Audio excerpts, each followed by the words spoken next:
We're off and running. Can you mirror the Honker podcast logo like this? You know how to do that?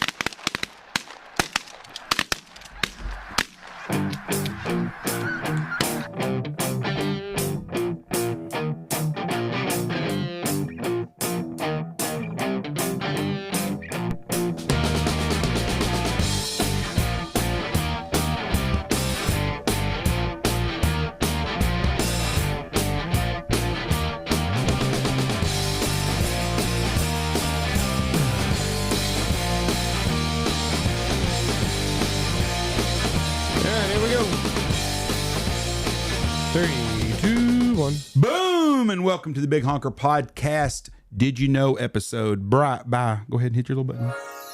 There you go. Brought to you by Mallard Bay. Right now at Mallard Bay, you can get on Gulf of America Outfitters out of Venice, Louisiana. Best fishing in America, I think, bar none, is in Venice, Louisiana. Check them out at mallardbay.com, and they can hook you up with Gulf of America Outfitters.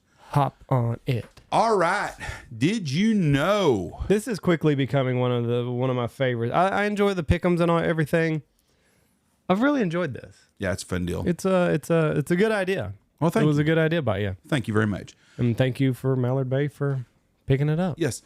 Did you know but I didn't. What are the most profitable movies of all time? Okay. Actually, do you think I know something? Not the grossest, but the most profitable.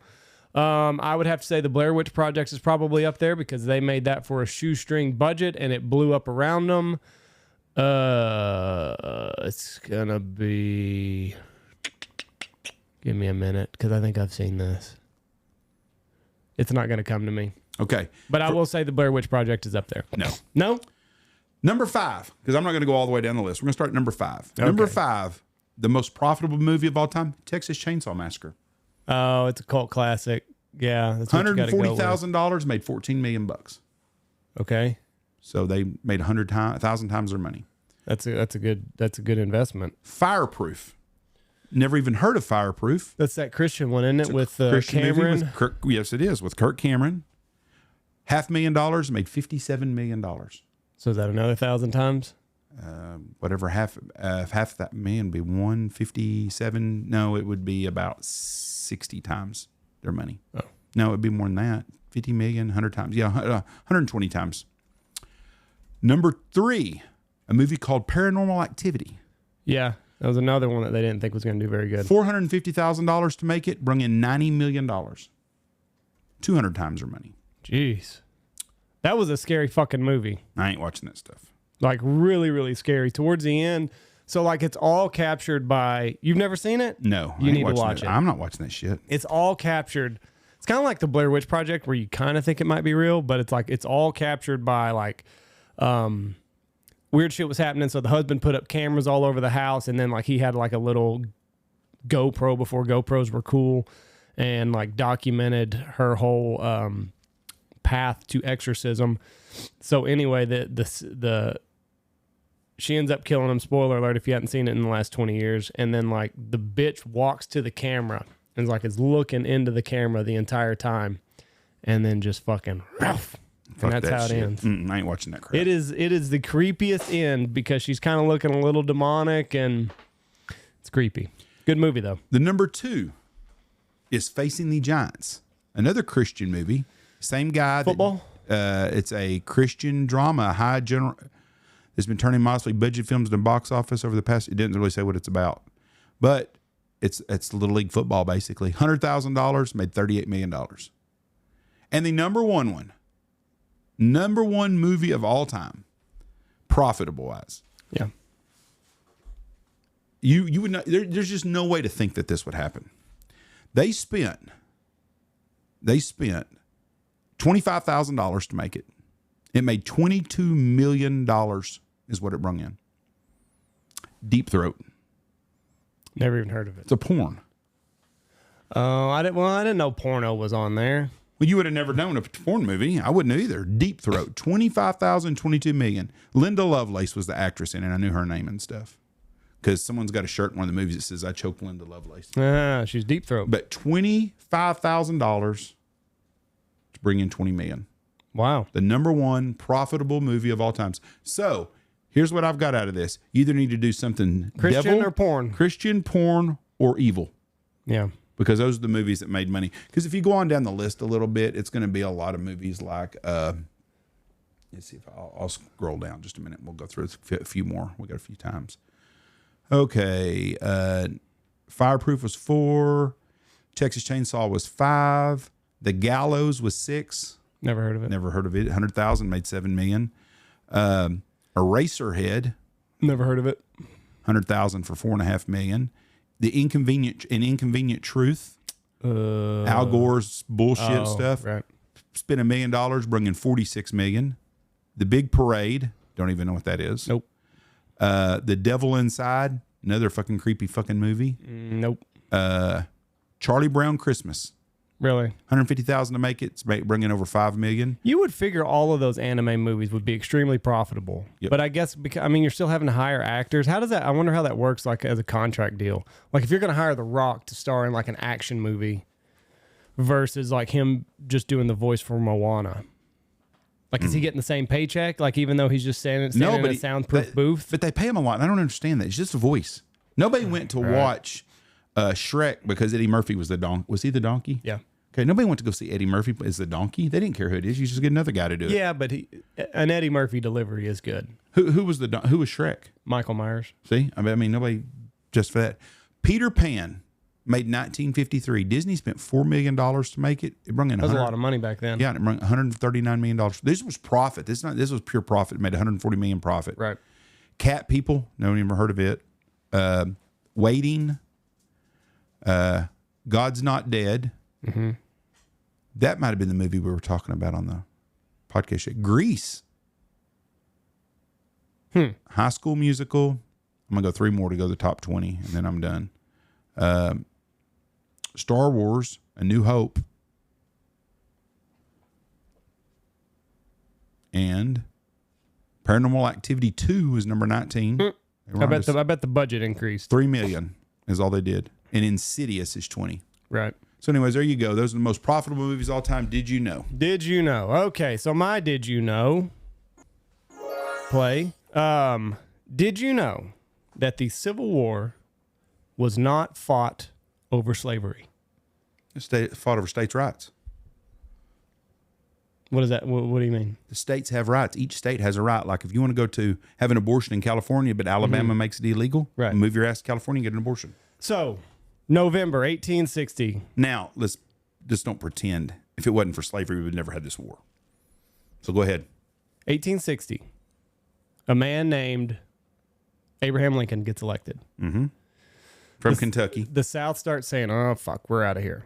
So South Carolina secedes in December, I believe. So South Carolina was the first one to secede. They were the first one. Okay. So President-elect Lincoln and President Buchanan are like, this is going to destroy the United States if we lose the South, because the South was extremely wealthy at the time. Cotton was king. Extremely wealthy. The North was more advanced. You know, you had your cities and your mills and stuff like that. But the South was extremely, extremely wealthy. And I don't mean everybody. Like the North, was probably more wealthy, just in the grand scheme of everybody having a little bit of money. But the South, a couple families had just vast amounts of wealth. So the states were wealthy, right? Not the overall. Like right now, Texas is the most profitable state, probably, right. Or Florida. But you still got poor people, right? But the state is the GDP for the state is huge. Yeah, and there's estimates that the South was accounting for 75% of taxes collected at the time. Mm-hmm. So President Buchanan, President-elect Lincoln are like, we can't have the South secede. It'll just ruin everything. So they say, get me something that's going to keep the South here. I don't care what it is. So they get a guy, and it is called the Corwin Amendment, and ironically, it is the proposed 13th Amendment. It would have been the 13th Amendment if things carried out. So it reads, no amendment shall be made to the Constitution which will authorize or give to Congress the power to abolish or interfere with any state with the domestic institutions thereof, including that of persons held to labor or service by the law of said state. So it was totally, we're going to put this in. You can have slaves forever. We don't care. Just don't leave. It passes in March of 1861. So the South was going to be able to keep their slaves. That's what I'm kind of getting at this, because we did to the South what we did to all the Indians on all their land. What? Made them promises and stuff and gave them stuff and then took it away. No. This should have appeased the South. It passes in March of 1861. They don't fire upon Fort Sumner until April of 1861. So it had to be something else. The South, it was going to be able to keep its slaves. Lincoln says, if I can save the Union and not have to free a single slave, I will do it. But he also said, I will save the Union and free all the slaves. Slavery was not on his mind. He did not care. He just wanted to keep the United States. He wanted to keep the United States as the United States. And if the South got to keep their slaves, so be it. I don't care. Keep the Union. It passes both houses of Congress with an overwhelming 2/3 majority. April is when the Confederate Army fires upon Fort Sumner and the war ignites there. It never got to President Lincoln's desk to be ratified. 2 states did ratify it. I think it was... Let me find it real quick. I got a couple different articles. So then why did they attack Fort Sumner? The North wanted to impose a tariff on the South of 40%. Don't blame them bastards. What we're facing now. And the South said, no, the most we'll do is a 10% tariff. The same taxes that went from 2% at the Boston Tea Party are now going to be 10% to now, which is fucking everything. It was just terrible. And the South said, no deal. We'll do 10%. And then they said, no, we're not taking this shit. And they fired on Fort Sumner. And then they fired upon Fort Sumner, and that ignited the war.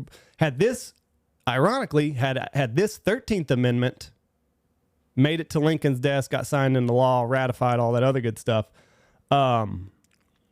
slavery would not have been abolished yet.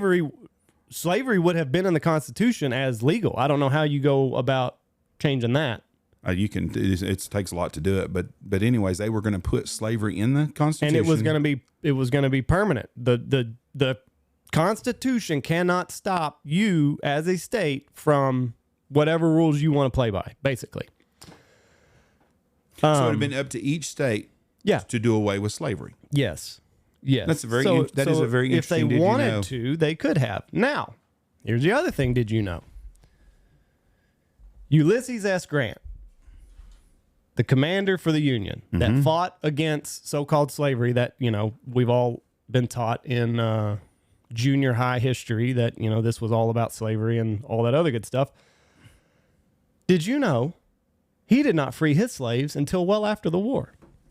Oh, he's a hypocrite, huh? Well after, like 1865. Oh, doesn't shock me. After the Emancipation Proclamation, after all that good stuff, he kept his slaves until the bitter end. Robert E. Lee, on the other hand, whose statues were tearing down, he was well ahead of the curveball on that. He was freeing his slaves before and during the Civil War.